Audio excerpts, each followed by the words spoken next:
পার্বত্য চট্টগ্রাম পাহাড়ি ছাত্র পরিষদ পিসিপির গৌরবোজ্জ্বল সংগ্রামে ৩৭ বছর পূর্তি উপলক্ষে খাগড়াছড়িতে বর্ণাঢ্য র্যালি ও ছাত্র সমাবেশ অনুষ্ঠিত হয়েছে।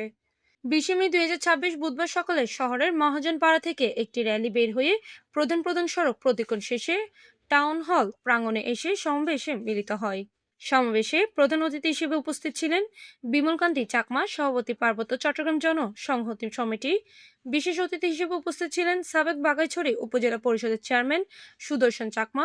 অনুষ্ঠানে সভাপতিত্ব করেন পাহাড়ি ছাত্র পরিষদের পিসিবির কেন্দ্রীয় কমিটির সভাপতি সুজন চাকমা ও হিল উইমেন ফেডারেশনের নেত্রী মায়া চৌধুরী উপস্থিত ছিলেন।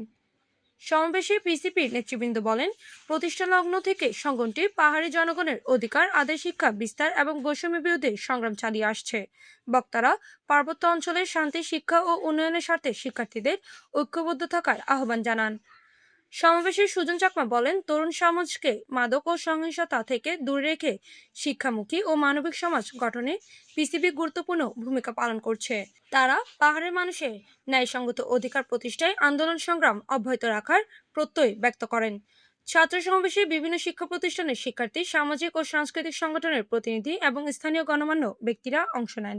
প্রতিষ্ঠা বার্ষিকীতে পার্বত্য চট্টগ্রাম পাহাড়ি ছাত্র পরিষদ পৃথিবীর নিপীড়িত সকল মানুষের পক্ষে কাজ করবে। পৃথিবীর সকল ন্যায়ের পক্ষে থাকবে এবং নিপীড়ন, নির্যাতন, যে দমন পীড়ন পার্বত্য চট্টগ্রামে যে প্রতিনিয়ত হয়ে যাচ্ছে, এই দমন পীড়নের বিরুদ্ধে সবসময় সোচ্চার এবং আগামী দিনে আন্দোলন, লড়াই, সংগ্রাম চালিয়ে যাবে। সকলকে ধন্যবাদ। আজকে পিসিপির ৩৭তম প্রতিষ্ঠা বার্ষিকী উপলক্ষে আমি যুগ্ম সমাজের সকল নেতৃবৃন্দ এবং ছাত্র সমাজ, যুব সমাজ এবং ছাত্রী সমাজ সকলকে পার্বত্য চট্টগ্রামে শান্তি চুক্তির পূর্ণাঙ্গ বাস্তবায়নের সামিল হওয়ার জন্য আহ্বান জানাচ্ছি। বাঘাইছড়ির প্রতিনিধি রূপম চাকমার পাঠানো তথ্য ভিডিও চিত্রে PIB ৭১ টিভি।